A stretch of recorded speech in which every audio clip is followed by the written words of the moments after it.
This time on episode 224 of Legends of S.H.I.E.L.D., we'll be talking about Agents of S.H.I.E.L.D. Rewind and the Marvel News Roundup. Hi, I'm Stargate Pioneer from Better Podcasting, a proud member of the Gonna Geek Network, just like the show you're listening to now. The opinions expressed are those of each individual host. Check out all the other podcasts at GonnaGeekNetwork.com and get ready because geekiness begins in 3, 2, 1.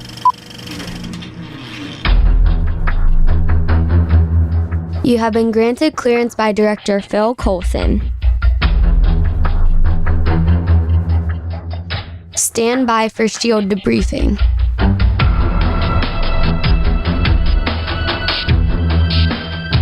All information to be discussed here is classified and may only be discussed among agents granted clearance by the S.H.I.E.L.D. Director.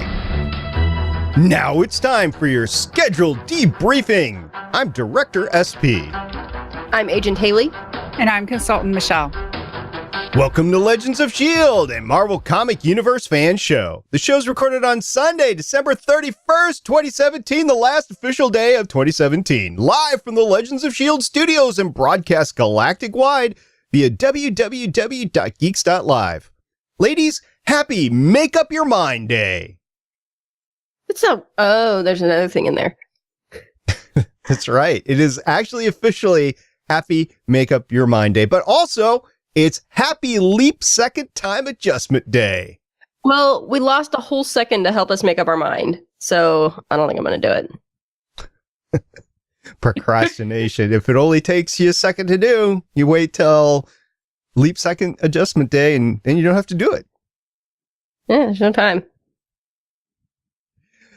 By the way, Legends of S.H.I.E.L.D. is a fan-based podcast on the ABC television show Marvel's Agents of S.H.I.E.L.D., Marvel's Defenders on Netflix, Legion on FX, possibly The Gifted on Fox if Haley puts it on the schedule, the Marvel Cinematic Universe, and the Marvel Comic Universe in general.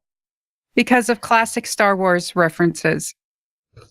If you'd like to talk to us about classic Star Wars references or modern Star Wars references, I think we've all seen the movie now, you can visit our website, legendsofshield.com. If you have a bad feeling about this, you can leave us a voicemail at 844-THE-BUS-1. That's 844-843-2871. You can hit up our Facebook page, that is Legends of S.H.I.E.L.D. Podcast.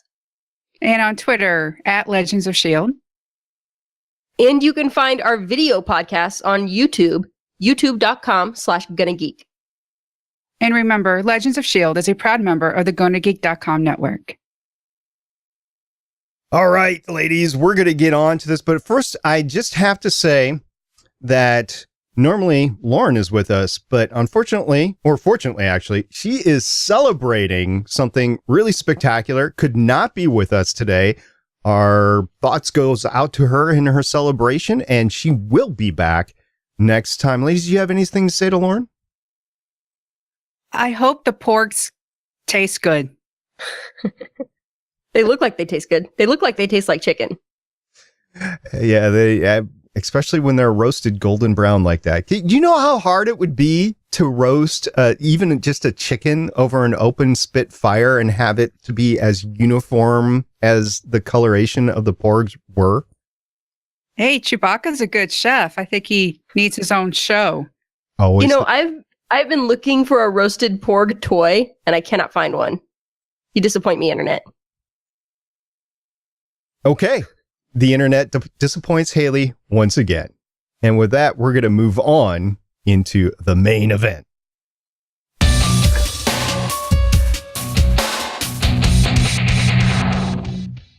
We're going to talk a little Agents of S.H.I.E.L.D. Season 5, Episode 5, called Rewind. Haley, what's with that title? Well, this one was recorded with a VHS camcorder. So when they finished producing it, they had to rewind the tape To be so kind. that they could play it. Just so they could play it for the broadcast. So that's why they called this episode Rewind, because there was a piece of tape on there that said Rewind, so that the guy at the studio would know what to do. I don't think that's why the episode was titled Rewind, Haley. What have you been drinking? Yep, that's what it was. Coffee, but I haven't finished it yet. Michelle, what's with the title? Help me out here. Well, we've been in the future with the main team, and now we have to go back and see what's happening with Fitz. Much like That doesn't seem right. I don't think I believe that analysis. Much like we did 2 seasons ago with the episode called 4722 with Simmons. This was Fitz's turn, and it was a fun episode. I enjoyed this episode. We'll get to talk about it in a second. Michelle, though, who directed this great episode of Rewind?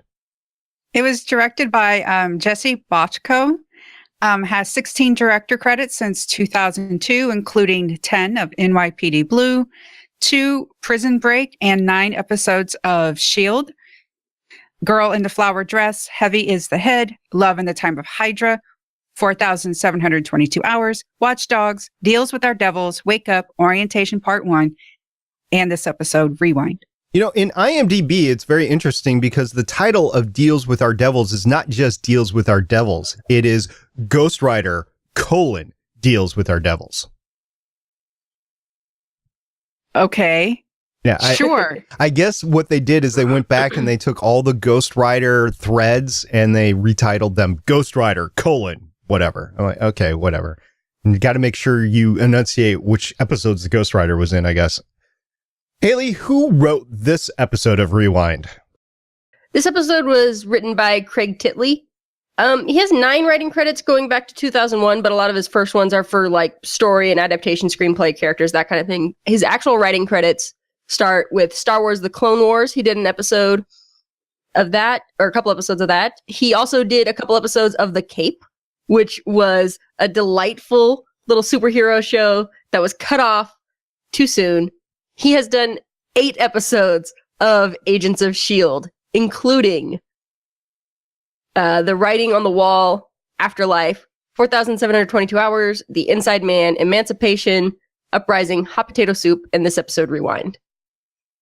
And both of these individuals, the director, the writer, we have discussed 7 times previously, and go to the show notes and you'll see what episodes that you can find them writing and directing episodes of Agents of S.H.I.E.L.D.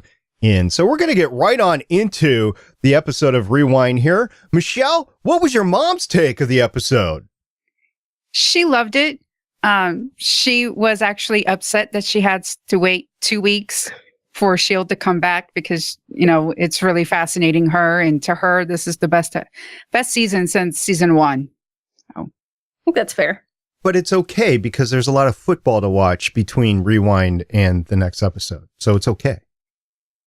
Yes, and she watches American football. Oh, American foot. So not the soccer, as we like to call it in the United States, the actual football, like NFL Correct. Football. Okay.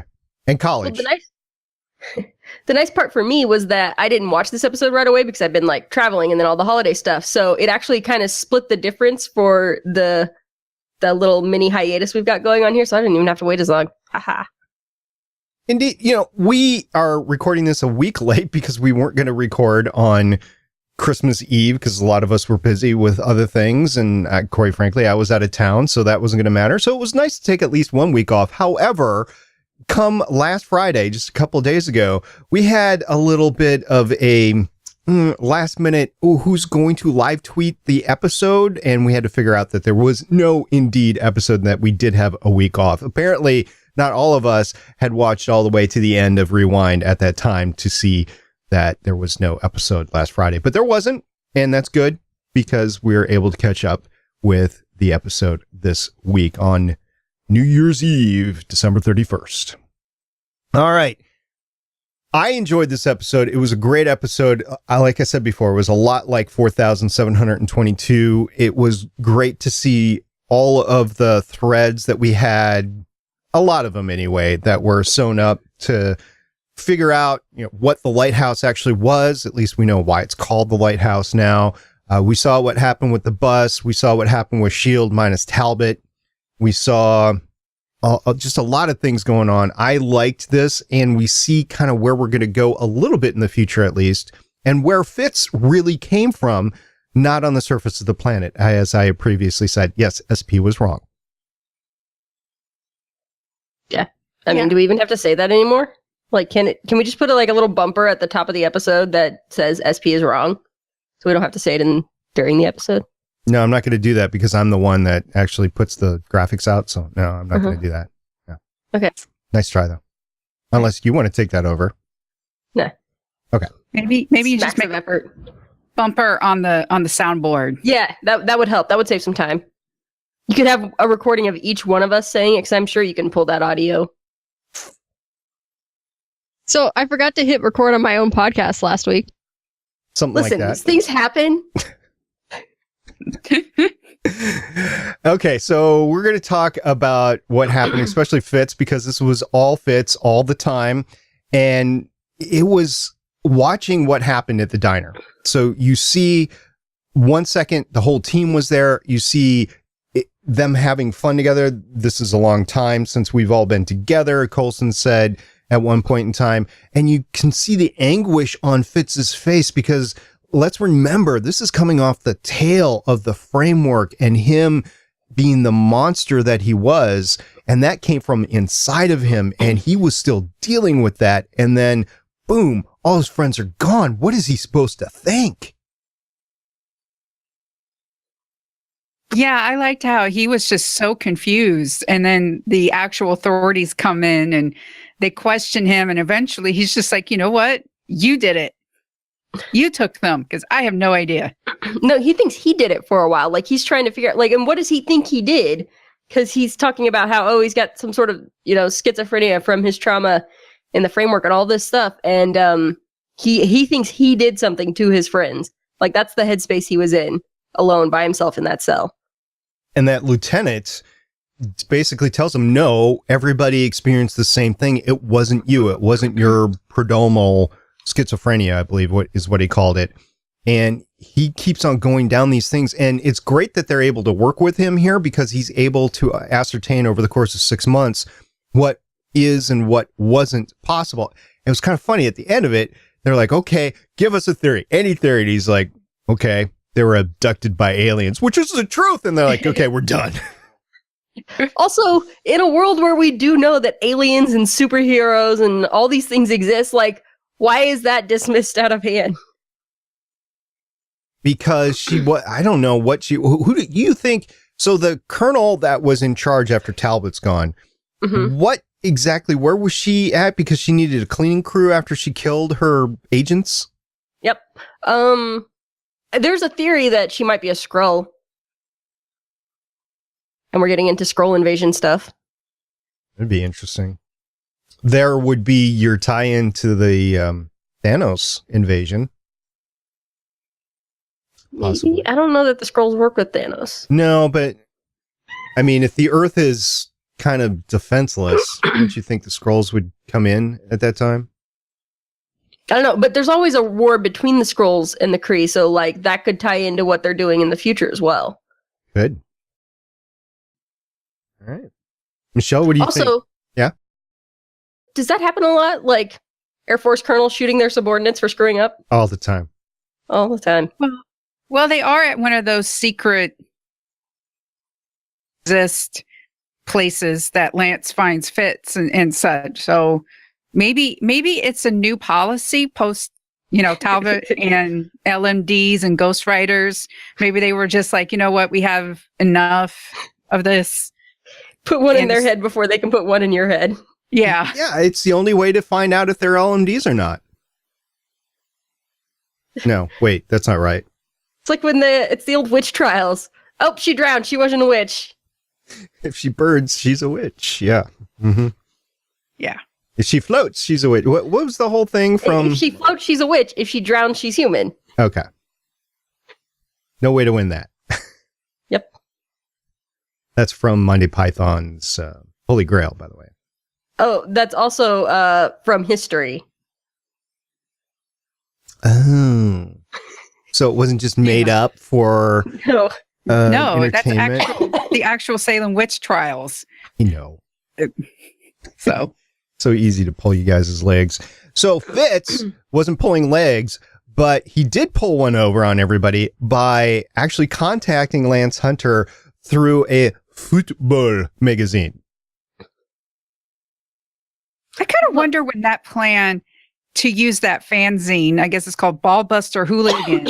Like when did they come up with that? Because that obviously had to come, had to form sometime between seasons 2 and 4 or something, and somehow they just all agreed to use this obscure soccer fanzine that they hope would still be in print.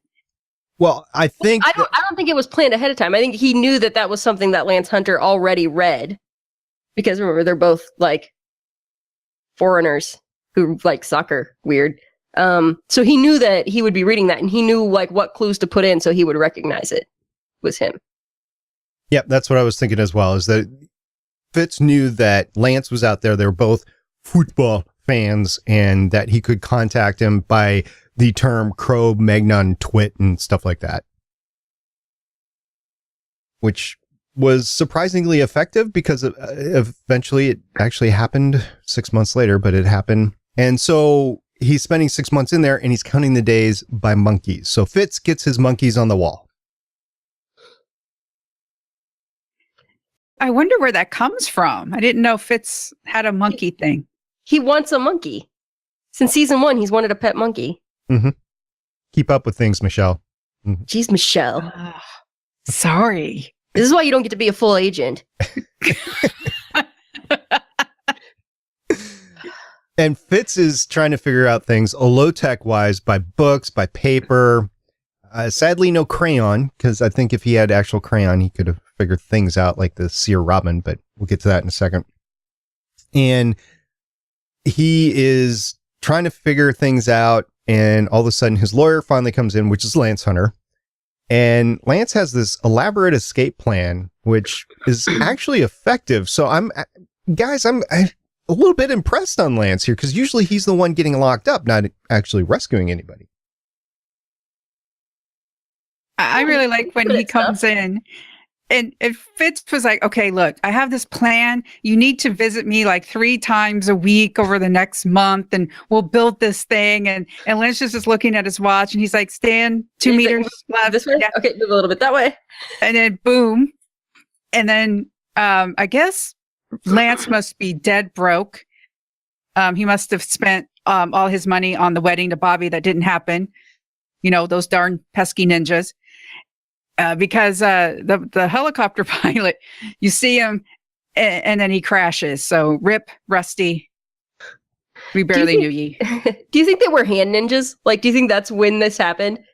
Is they were like in New York when all that was going down? Oh, and hand ninjas interrupted their almost wedding. Wow, I did not. Nice pull, Haley. Yeah. Of course, we're talking about the Netflix series, The Defenders, or any of the other things that have ninjas in them from Netflix. But yeah, that could be. Dang ninjas. Huh. And of course, Lance admitted that he's 100% compatible with Bobby 50% of the time. So, yep. Yeah. Their way of not having Bobby in here, I guess. Fitz broke my heart when he was like, distance is our curse, meaning him and Simmons. It was like, no, I want them back together. I know. It's so sad. Well, it's not just distance, it's time, because we figure out it's 74 years in the future. Yes. Not 90 years, like they think.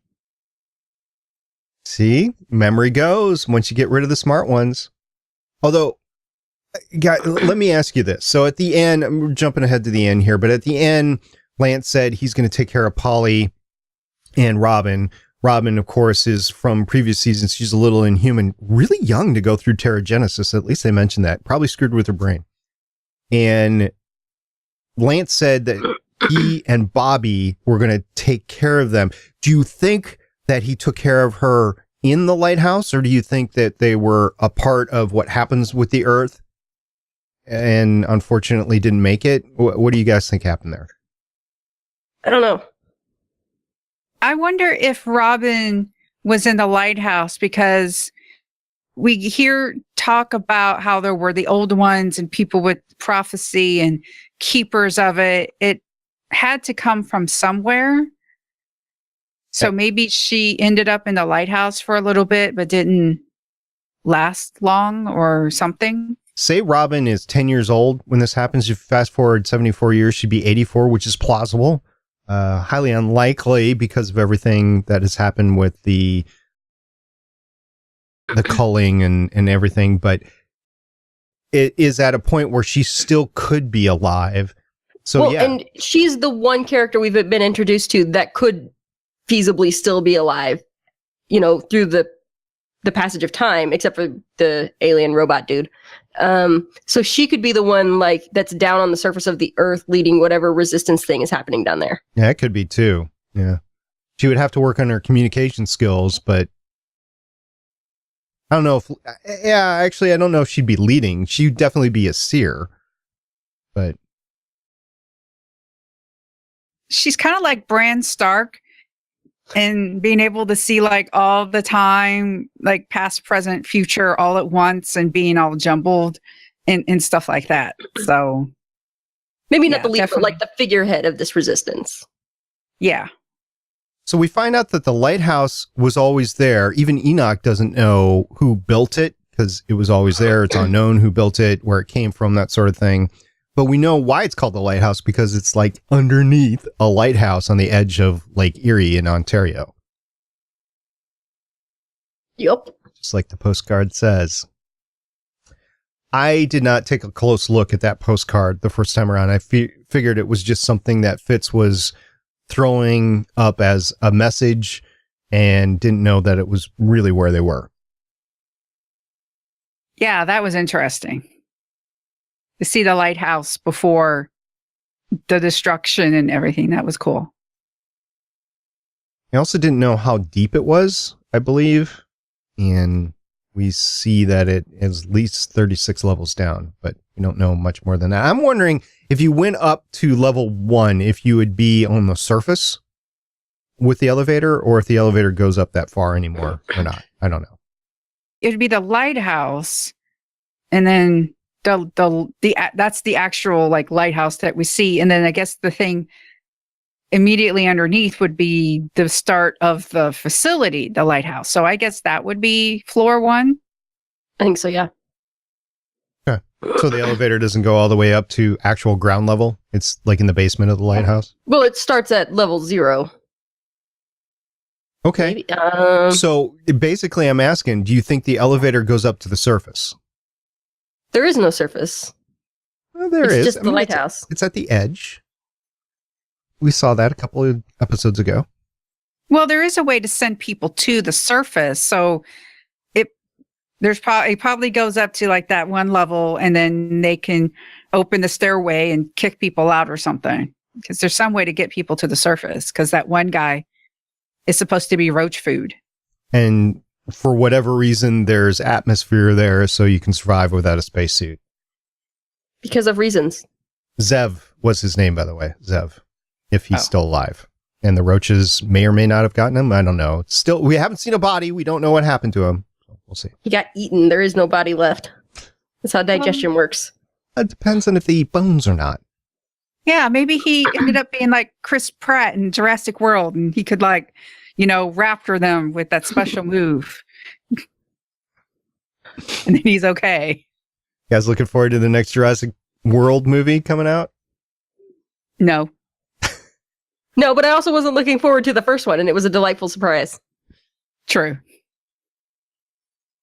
All right, so they find out this plan to go into the future via Robin talking to Fitz, and he finds out why he is not with his friends, because he has to save them, according to Robin.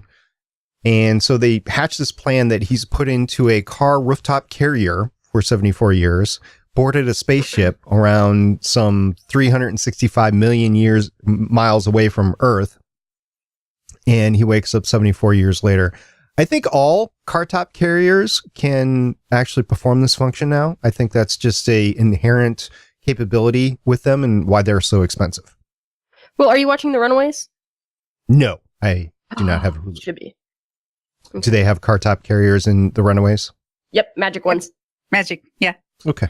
Well, this particular car top, carrier belongs to Enoch, a 30,000-year-old space observer who's been around looking at us, and then has this, could only interfere in an extinction level event and because of prophecy, which is why he's with Robin and helping everybody and drinking a lot of coconut water.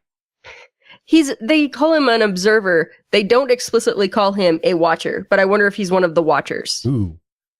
You know, it seemed to me like he was like mechanical, like artificial intelligence, but I didn't have anything to glob onto to actually call him that. I'll have to look through my notes to see what they actually called him, or what he called himself at least. But yeah, he didn't age a minute, 74 years.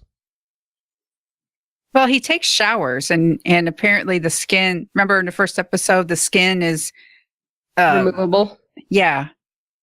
And what's underneath needs to take a shower, or like maybe just likes taking showers. Who knows? Sentient Chronicom. That's what he called himself. He likes I don't think showers. he's a watcher. Yeah. He likes showers and he likes to swim. I mean, who doesn't like to swim, really? True. So they hatch this plan to go get this cartop carrier from this black site, Blue Raven Ridge, and they have to break back in. And in order to do so, you finally understand why Rusty had ferrets in the RV. I don't think that's why he had them there. That's just what they use them for. Once they do it, there's no going back. I know. Those poor ferrets off in the wild on their own. I anticipate that they made it out and they found their way back to the lighthouse. That's headcanon. But then they would have become food for something. Chewbacca. Are you saying that? You saying that they went and they ended up with other ferrets and they lived a long, happy ferret life and died of natural causes? Either that or they became hamburger in the lighthouse. I don't see any cows there. Do you see any cows? Okay, but they break out, and before they break out of Blue Raven Ridge with the cartop carrier, they go into this warehouse. Did you guys see what was on the top shelf of the warehouse as they found the cartop carrier? Did you guys see that crate? I don't remember. No, you didn't. It was the Ark of the Covenant. Ah, It had of course. the Nazi seal on it and everything, straight out of Indiana Jones. So yeah, it was that warehouse. Yeah, but they found the bus. Zephyr 1, technically, but yes, we call it the bus here on Legends of S.H.I.E.L.D. They found the bus, and apparently Lance can throw it on autopilot, and Fitz, not only did he work out, not only is he in shape, but not only does he have the mind of Evil Fitz from the framework, but the dude can actually hold off a whole squad of actual soldiers. It was pretty impressive. I know, our little science babies are all grown up. I know. Going to be interested to see what he can do versus monsters, mobsters, and what was the other thing? Monsters, Mercenaries. Mercenaries, yes. A wretched hive of scum and villainy. The most ruthless and brutal mobsters, monsters, and mercenaries in the galaxy. Fitz can fit right in. He's ready for the challenge, as he tells Enoch at the end. Couple other things. We found out what year we're actually in, 2091. That was from Enoch. And also Alibi by Asimov, which was... Asimov. Yes, Asimov. Which was a term used by whatever her name was, the colonel in charge of S.H.I.E.L.D. or whatever government agency that ended up being. So we definitely need our team back in 2017. Don't know if we're going to get them back or not.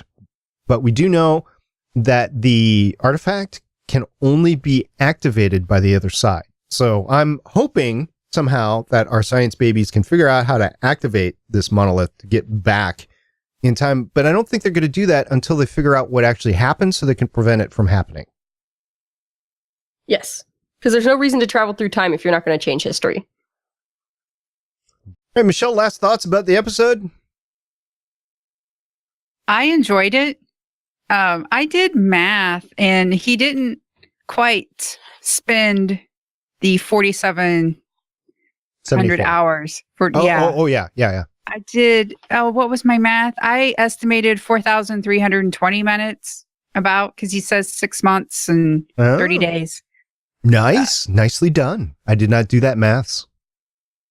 That's an estimate, but it is less than, Simmons. I enjoyed it. I love seeing Lance again. It was interesting. I was surprised by Robin showing up. That's a great callback to previous seasons. And I give it 5 out of 5 ferrets. Okay, so we're estimating out of ferrets, not lives earned or lost here. Okay, ferrets. So 5 out of 5 ferrets. Haley, what did you think of the episode? I really, really enjoyed it. It was nice to see Lance again. I wish we had gotten to see Bobby. So for that reason, I'm going to give it 9 out of 10 returned spies. Yeah. Because we were missing one. Okay, so I'm going to give it Actually, no, wait, that's too high. It's got to be like a 7. I was going to give it 7 out of 10 returned Coulson's gadget hands, because we know that Fitz has stashed away the team's gear in a wall of the lighthouse. Including Max shotgun axe. Exactly. So we're going to get axe on axe fight, Kree axe versus Max shotgun axe fight. You know that's coming. That's going to be cool. And hopefully that Coulson's hand can combat Smurfette's balls. So remember, we still got that going on too. Balls. Sonara's is, of course, the Kree with the magic balls that she plays with all the time. We've talked about before, and our listeners have dubbed her Smurfette, so that's what I'm going to call her, Smurfette. It's Sonara. So it's good to know that the team, I'm assuming that the gear is still going to be there, but there's always a possibility that it won't be there and it'll malfunction. So we'll see about that. So I will give it a 7 out of 10 returned Coulson's hand. Now, we just have a couple of days left since we took a week to record this. A couple of days left until Agents of S.H.I.E.L.D. Season 5, Episode 6, Fun and Games comes out. We'll be watching that, and we'll see Fitz reunited with as much of the team as he can. Really looking forward to that one. Michelle, if you are looking for other geeky content in the meantime, where would you go? Well, the GoToGeek.com network has a lot of podcasts. I think we're over 20 the last time I counted. And one of them is In Defense Of. And we're going to highlight episode 43, The Geek Glad Game 2017. Happy holidays.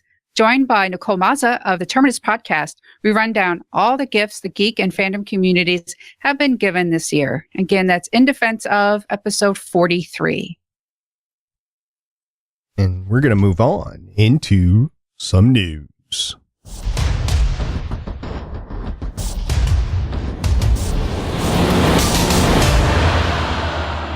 We have a precious little news this week, Haley, don't we? Yep, not a lot. Just a little bit about Stan Lee, who just celebrated his 95th birthday, by the way. Happy birthday, Stan Lee. Reportedly, he has had $300,000 stolen. Oh.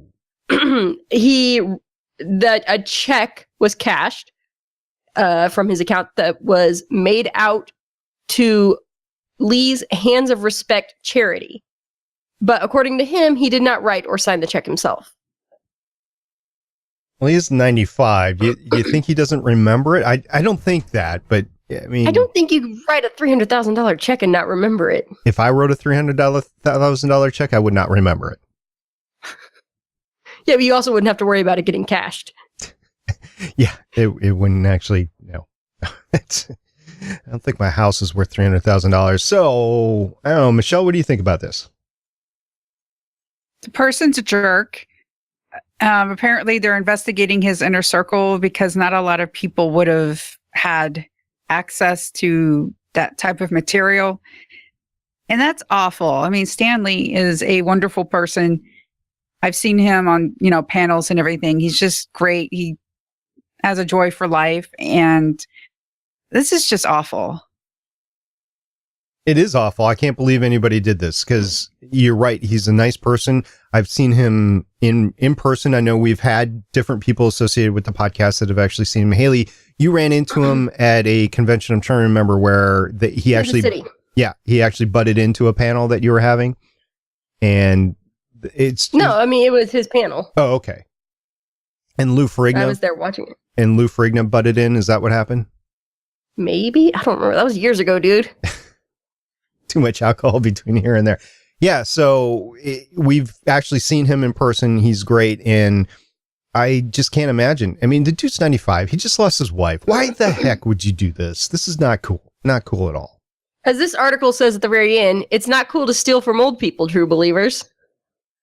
No, it's not. It's not cool to steal from anybody.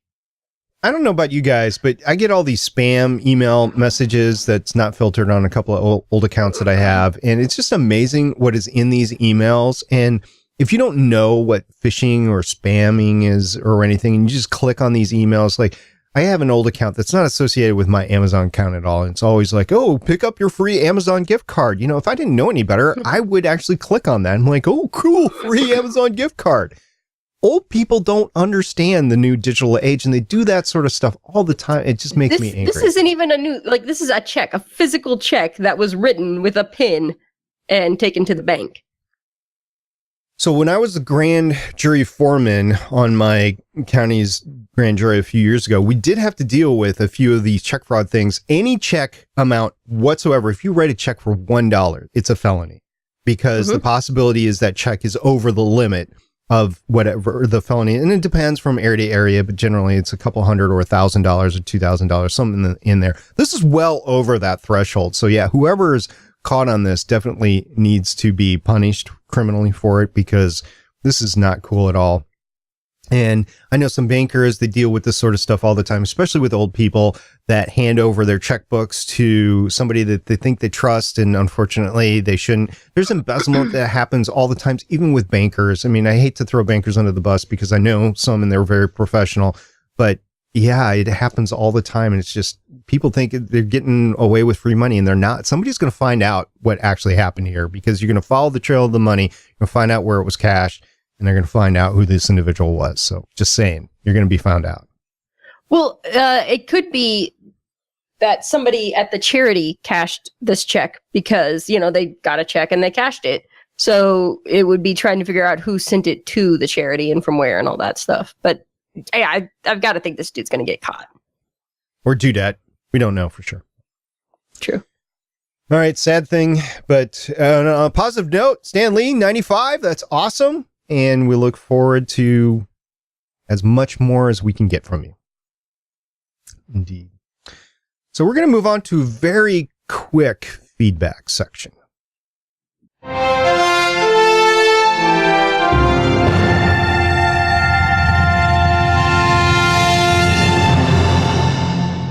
So we don't have a lot of feedback this time around because, quite frankly, that's usually Lauren's job and she wasn't here today. So, well, way to go, Lauren, for leaving us high and dry there. But what we do have is a phenomenal report from Michelle, who live tweeted this episode of Rewind. So, Michelle, what happened?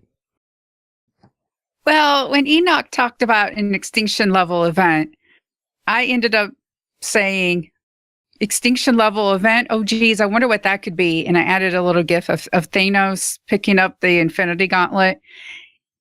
And people found that and retweeted it and liked it. I think I lost track of how many and such, but thank you everyone who picked that up and enjoyed it and ran with it. That was great. Indeed. Thank you very much. And you can catch Lauren or Michelle or whoever live tweeting all of our episodes on our Twitter account at Legends of S.H.I.E.L.D., usually with the hashtag Agents of S.H.I.E.L.D. or whatever show we're actually watching at the time. So don't forget to follow us on Twitter at Legends of S.H.I.E.L.D. And you too can cut in on all this great stuff that these gals have actually done. I think I live tweeted once, and I think the ladies were very generously in saying thank you for being there on the account that night, but usually the ladies do a much better job than I do. And I just want to say thank you very much for Michelle for stepping in at the last minute and doing that. Cause that indeed was at the last minute, right? It was like a half an hour before. Lauren's like, I can't do it. Can somebody do it? And Michelle's like, I'm on it. Yeah, it was fun. It's interesting. Like I live tweet for the Stargate Tribune, but I'm the one that does that all the time. So it was interesting stepping in for someone else. It's a little bit more pressure. And I'm just glad you guys liked what I did. Apparently, a lot of people did, because as of the moment of recording, there's 198 likes and 47 retweets. So way to go. All right. And with that, we are going to use a fake helicopter to escape this one out.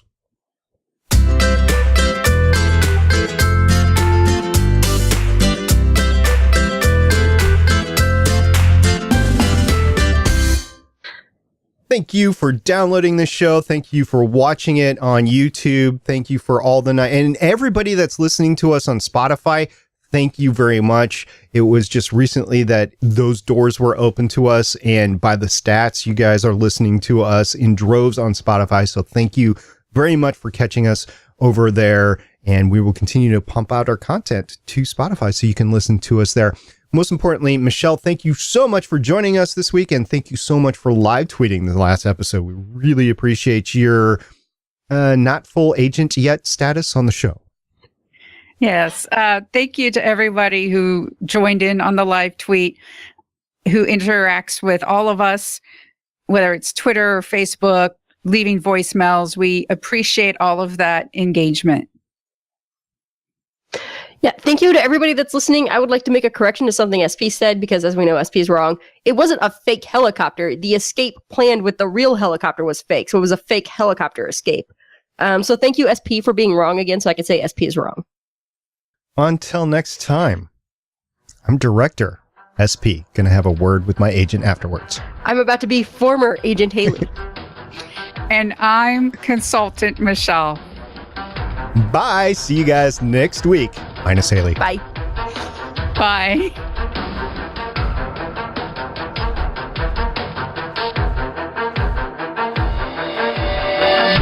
Thank you for listening. If you want to leave us feedback, go to gonnageek.com and you will find all our contact information and other shows. You can also visit legendsofshield.com, where you'll find our complete archive of podcasts. The music heard on this podcast is by Kevin MacLeod, found at incompetech.com, and also artists on pond5.com and audiojungle.net. The opinions heard on this podcast are those of the individual hosts and do not represent Stargate Pioneer Productions, Legends of S.H.I.E.L.D., or Gonna Geek. Agents of S.H.I.E.L.D. is the property of the Disney Corporation, Marvel Studios, and ABC. No infringement is intended.